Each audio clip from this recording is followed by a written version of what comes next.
would be especially useful for you today? Motivation I hear and that. preparing for the LSAT.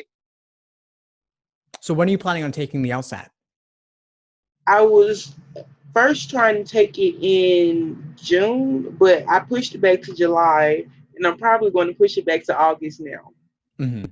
But I really want to take it before I start my senior year in August.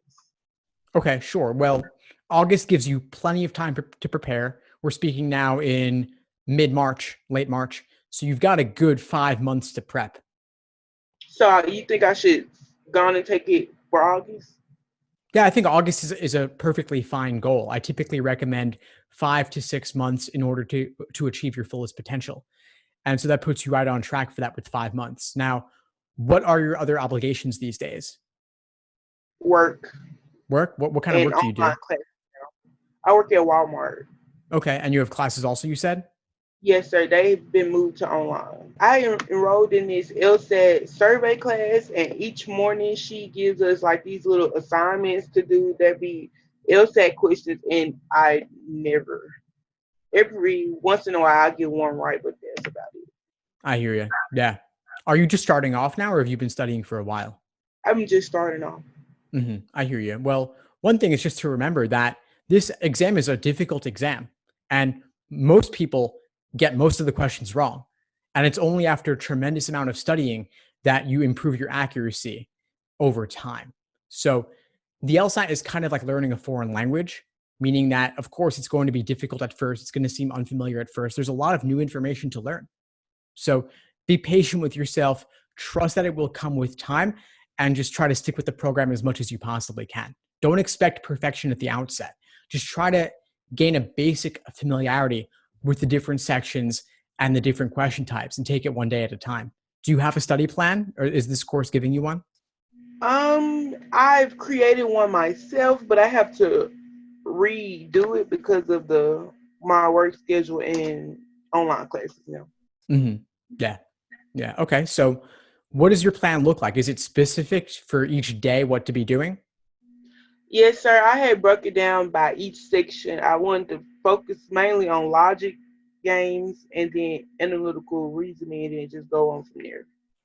Sure. That's exactly what I recommend as well. In my study plans, I have detailed day by day plans laying out exactly what to do every single day over the course of your prep. And I'll say start with games, then reasoning, then reading comprehension, building up as you go, one step at a time, each question type or each game type, one at a time, from easy to hard within each category.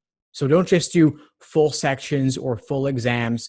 Really break it down into the smallest possible pieces, one problem at a time. So I'll say, here's a dozen problems.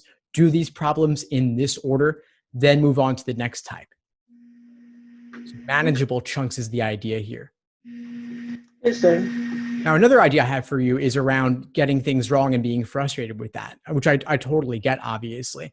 But what if you were to take each problem you get wrong as an opportunity to try out something new, where it's a new opportunity to figure out an area that you struggle on, so you have more opportunities to review those problems. If everything you did you were getting right, there wouldn't really be any benefit to doing those problems. You wouldn't really be learning anything.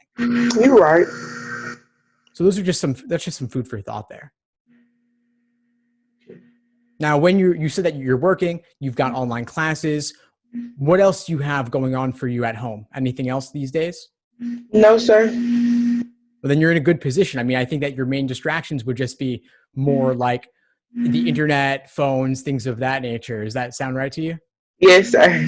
I hear that. All right. So one thing I would recommend is blocking off time where you're not touching the phone, you're not touching the computer, you're in the zone of LSAT studying for 25 minutes at a time, where you cannot take any breaks to look at anything else. You could stare at the wall if you want, but you can't actually check anything. Then after the 25 minutes you're done, you take a 5-minute break to check whatever you want to check. Then you get back to it.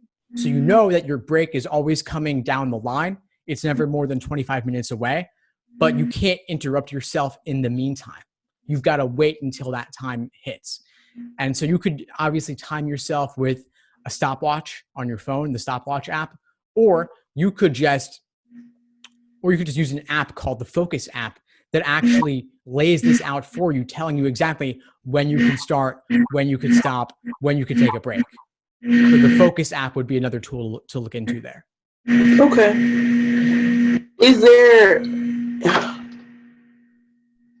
which app would you prefer me to download? Would you suggest me to download for LSAT? I mean, for a logic game?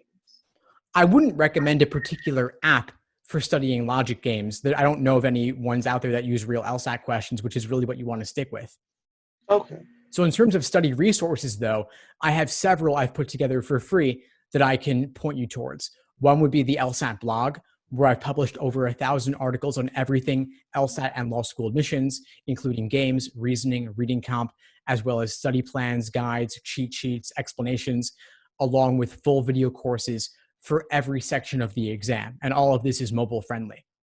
Then I would also suggest the LSAT Unplugged YouTube channel and podcast, where I'm putting out new information every single day on every aspect, once again, of LSAT prep and law school admissions. So the LSAT blog, the LSAT Unplugged YouTube channel, and the LSAT Unplugged podcast, along with the Instagram and the Facebook group. So I've got a ton of free resources for you there. None of them is specifically a unique app, but I don't think that's really what you need. You just need the information in a digestible way, which is what I'm looking to provide. Okay. And you said LSAT Unplugged. Correct. Okay, because I'm in the Facebook group online, but okay. Yeah, so the Facebook group is one way to connect with me. I'm putting out tons of information there every single day. The Instagram is another place to get a little bit a different style of information. And then, of course, the YouTube channel and the podcast and the blog are other resources for you as well.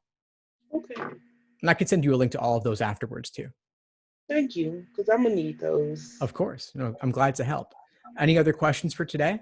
Which book do you prefer? Because I have the LSAT survey research prep and LSAT Unlocked. Okay. Yeah, the survey one I haven't heard of. The Unlocked one, I think that's from Kaplan. And Kaplan is okay. It's not really the best methods out there, though. It's kind of a one-size-fits-all. So I wouldn't necessarily recommend that one. They've got a couple of stylistic changes that I don't agree with, some certain techniques that I think are not the most sound. So I'd recommend instead sticking with the actual LSAT official exams published by the Law School Admission Council. They're available in books of 10 on Amazon for about $20 each. And alternatively, LSAC has put out the vast majority of exams in the digital LSAT format as well. It's called Official LSAT Prep Plus, and it's available from lsac.org. So I recommend those resources for actual LSAT exams. But if you're looking for a guide, like I mentioned, I've got the study plans, the guides, the cheat sheets, the explanations, and the full video courses. So I'd suggest you take a look at those as well. Okay. Thank you so much. My pleasure. Glad to help. Before we sign off, what would you say is the biggest insight you got from our call today? That I really should put my phone down and just focus on studying, and also what else? That's pretty much it. Oh, and how all your information's online if I haven't said that already. Awesome. Great. Well, glad I could help. I'll send you some resources. Please keep in touch and let me know if you need anything at all as you move forward. Thanks for tuning into the show. Please subscribe if you haven't done so already to be notified of new episodes as I release them. And feel free to reach out if you need anything at all as you move forward with your prep. I'm happy to help however I can. In the meantime, I wish you all the best and take care.